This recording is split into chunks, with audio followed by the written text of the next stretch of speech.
नमस्कार, सीताच्या स्वयंपाकमध्ये आपलं स्वागत आहे.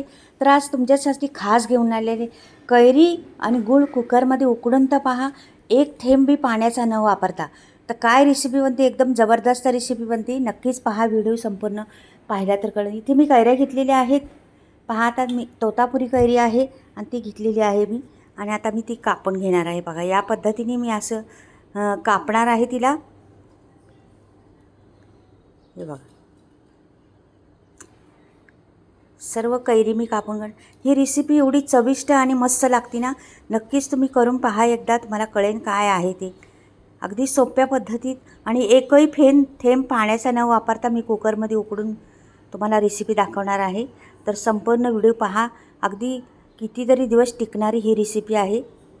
म्हणजे तुम्हाला तर राहणार तर नाहीच ती, एवढी जबरदस्त आहे. तर लगेच संपन, पण तुम्हाला दाखवते. म्हणजे जास्त करायची झाली तर तुम्ही अशा पद्धतीने करून ठेवू शकता. खूप फायदेशीर आहे, खूप छान आहे. आणि आता कैऱ्या भरपूर बाजारात भेटतात, तर त्याचा उपयोग परिपूर्ण करा आणि ही रेसिपी बनवून पहा. अगदी सुंदर आणि चविष्ट, अगदी तोंडाला पाणी सुटणारी रेसिपी आहे.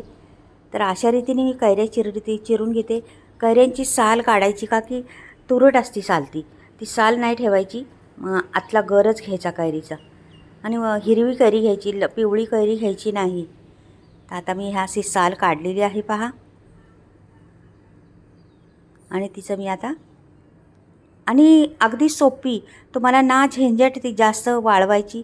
फक्त 10-7 मिनटात होणारी ही रेसिपी आहे, जास्त नाही. 10 पण नाही मिनटं, 7च मिनटं लागणार आहे ह्या रेसिपीला. अगदी सोपी रेसिपी आहे. खरंच घाईच्या कामात तर उत्तम रेसिपी आहे आणि चविष्ट विचारू नका. असे तुकडे करायचे. वा, छोटे छोटे तुकडे करून घ्यायचे आणि ह्या कुकरमध्ये टाकून द्यायचे. हे बघा, तर हे याची पण करून दाखवते तुम्हाला, नंतर दाखवते पुढची रेसिपी तुम्हाला. अशा पद्धतीने तुकडे करायचे पहा. तर ही पण जराशी पातळ पातळ कापायच्या, जास्त जाड नाही कापायच्या. आणि आपल्याला ना किसायचं झंझट ना काही, लगेच्या लगेच होणारी रेसिपी आहे. किसायला कसा वेळ लागतो ना, आणि हात पण दुखून येतात किसणं म्हणलं का, टेन्शन येतं, किसायला नको वाटतं. तर थोडंसं राहिलं असलं तर ते पण काढून टाकते, का की ते कोवीचं भाग असतो ना, कोळी असते मध्ये, ह्याची कोळी जास्त बाटली नाही आहे, म्हणून अशी बनवते आता मी. हे बघा, आता मी आता हे एवढंच दाखवते तुम्हाला, मग संपूर्ण झाल्यावर पूर्ण दाखवते. आता ही माझी पूर्ण झालेली आहे चिरून. आता मी कुकर गॅसवर ठेवलेला आहे. बघा, पटकनी होणारी, झंझटच नाही. 2 शिट्ट्या करा का झालं, आपलं रेसिपी तयार होती लगेच.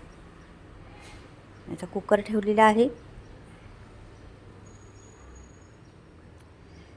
तर कुकर चांगला तापवून द्यायचा पहिला, नंतर मग पुढची प्रोसेस करायची. आता कुकर तापलेला आहे चांगला. तर इथे मी टाकते साजूक तूप. साजूक तूप टाकायचे आपल्या 3 चमचे.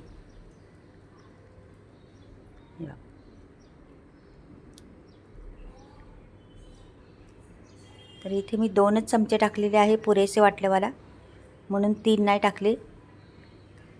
तर पहा, इथे मी 2 चमचे साजूक तूप टाकलेले आहे. साजूक तूप इतळल्यावर टाकायचे. दुसरं गोष्ट, बडीशेप टाकलेली आहे बघा, 1 चमचा भरून. ह्या रेसिपीला बडीशेप खूप उपयोगी आहे, खूप चविष्ट देणारे आहे, म्हणून बडीशेप टाकायचीच. आणि 1 चमचा जिरं पण टाकायचं. दोन्हींचं खूप फायदेशीर आहे आपल्याला आणि खूप छान लागते रेसिपी. जिरं आणि हे, आता हे बघा, जिरं आणि बडीशेप टाकलेली आहे. कैऱ्या आपण चिरलेल्या आहेत ना, त्या पण दिल्या टाकून. आणि हे आता मस्त हलवून घ्यायचे आपल्याला, छान असं हलवून घ्यायचं ते, का की त्याला लागलं नाही पाहिजे खाली किंवा काय. आणि आपल्याला पाणी घालायचंच नाही आहे, लागण्याचा प्रश्नच नाही आहे.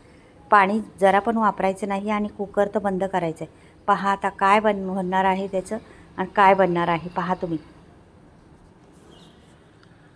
हे बघा, तर छान बारीक गॅस केलेला आहे, मोठा गॅस नाही आहे. आणि इथे टाकते चवीनुसार मीठ आपल्याला. त्याच्यात मीठ पण हवी, की आपल्याला हा पदार्थ आहे त्याला मिठाची चव आली पाहिजे. मग थोडंसं मीठ टाकायचं, जास्त नाही टाकायचं. 1 चमचा टाकला मी. लाल तिखट 1.5 चमचा टाकला आहे मी आणि छान मिक्स करून घेतलं. आता लाल तिखटनी पण ह्या रेसिपीला खूप चव येते, खूप छान लागते ही लाल लाल आंबट आणि गोड आणि तिखट अशी चव ह्याला रेसिपीला आहे. करून पहा मैत्रिणींनो, खरंच वर्षभर टिकणारी ही रेसिपी आहे. एक वाटीभरून मी गूळ घेतलेला आहे, तर हा गूळ पण टाकलेला आहे 1 वाटीभरून. छान असा मिक्स करून घ्यायचा आता गूळ पण.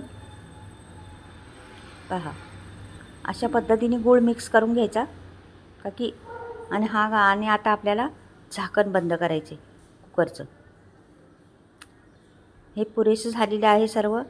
थोडंसं थांबते मी, बाकी थोडं वितळलं पाहिजे ते हे. जराशी हलवून घेते, अजून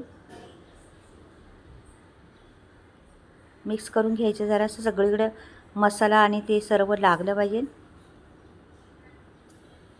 आणि ह्याला बघा आता काहीच नाही, याला पाण्याचा थेंब वापरणार नाही मी. आणि हा कुकर बंद करून टाकणार आहे. आणि ह्याला मी आता ना फक्त 2 शिट्ट्या घेणार आहे, जास्त काही घेणार नाही. 2 शिट्ट्यामध्ये तुमची रेसिपी तयार होणार आहे लगेच. एवढी सुंदर आणि एवढी चविष्ट लागणारी ही रेसिपी. बघा पाणी जरासुद्धा वापरलं नाही मी. आता कुकर उघडून दाखवते तुम्हाला. झालेले आहे 2 शिट्ट्या. आणि हे पहा आता गरमच आहे तरी पण उघडते. हे पहा, वाव, पाहिलं अगदी तोंडाला पाणी सुटण्याजागी झालेलं आहे का नाही. मस्त, बिलकुल पाणी न वापरता पहा किती छान झालेलं आहे. अगदी घाईच्या कामात ही रेसिपी तुम्ही म्हणजे ह्या रेसिपीला मेहनत बिलकुल नाही. का की ही रेसिपी अशी पण बनवतात, किसतात, नंतर मग ते गूळ कालवून त्याच्यात उन्हात 4 दिवस 5 दिवस अशी ठेवतात. तर ह्याला बिलकुल काही वेळ नाही, फक्त 7-8 मिनटात रेसिपी तयार होती. आणि तेवढीच खमंग आणि टिकाऊ ही रेसिपी. खूप टिकाऊ आहे, कितीही दिवस टिकणार ही, काहीच होणार नाही. रसरशीत अगदी तोंडाला पाणी सुटेल अशी मस्त रेसिपी आहे. पहा तुम्ही, खरंच अशा पद्धतीने करून पहा एकदा. अगदी छान आणि चविष्ट लागणारी आहे मात्र. आता मी पहा, आता काढून दाखवते तुम्हाला कशा पद्धतीने काढते. आता पहा तुम्ही, बघा आता थंड झालेले आहेत, किती घट्ट झाले पहा. जरासं थंड झाले, जास्त नाही. अजून पण थंड झालं तर अजून घट्ट होईल. मग ती रेसिपी टिकायला आणि चवीला ताटाची शोभा वाढवणारी ही रेसिपी आहे. नक्कीच करून पहा मैत्रिणी एकदा. अगदी सोपी आणि सहज होणारी रेसिपी आहे. ही पहा किती भारी दिसते, किती रंग सुंदर दिसतोय त्याचा. तर आता मी बाजूला ठेवते हे आणि तुम्हाला एका ह्याच्या बरणीत काढून दाखवणार आहे. बरणीला काय करायचं, स्वच्छ धुवायची बरणी, कोरडी करायची एकदम. पाणी बिलकुल वापरायचं नाही ना आपल्याला, तर एकदम कोरडी करून घ्यायची बरणी मस्त. आणि हे बघा बरणी मी आता घेतलेली आहे आणि एकदम कोरडी करून घेतलेली आहे. आणि ह्याच्यात भरून ठेवायचं. फ्रीजच्या बाहेर ठेवा, फ्रीजमध्ये ठेवा, काहीच नाही तिला प्रॉब्लेम. अगदी सहज होणारी सोपी रेसिपी आहे मैत्रिणी. एकदा करून पहा, अगदी तोंडाची चव वाढवणारी ही रेसिपी आहे. पहा आता किती रसरशीत दिसती. आत्ताच पाहताच पाणी सुटते तोंडाला. तर ती झाल्यावर किती छान वाटणार आहे, खाल्ल्यावर तुम्ही चव विसरणार नाही. तर बनवून पहा एकदा अशा पद्धतीने.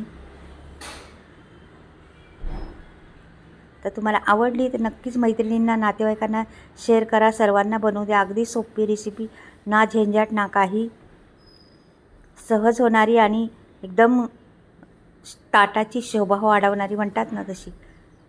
तुमच्याकडे शिल्लक ही राहणारच, आमच्याकडे तर नाहीच राहणार शिल्लक, ही लगेच संपत्ती. 2 दिवस पण राहणं मुश्किल आहे. पहा किती छान आहे. तर ही पूर्ण आपली झालेली आहे. कशी वाटली मैत्रिणी तुम्हाला नक्कीच कळवा, कमेंटमध्ये लिहून पाठवा. आणि बनवून खा सर्वांना, मुलाबाळांना, नातेवाईकांना, घरातल्या फॅमिलीला खायला घाला. खूप टेस्टी, खूप छान लागणारी आहे. आवडली तर नक्कीच लाईक करा, सबस्क्राईब करा आणि कमेंटमध्ये लिहून पाठवा. चला बाय, परत भेटूया काहीतरी वेगळं नवीन हटके घेऊन येते. बाय.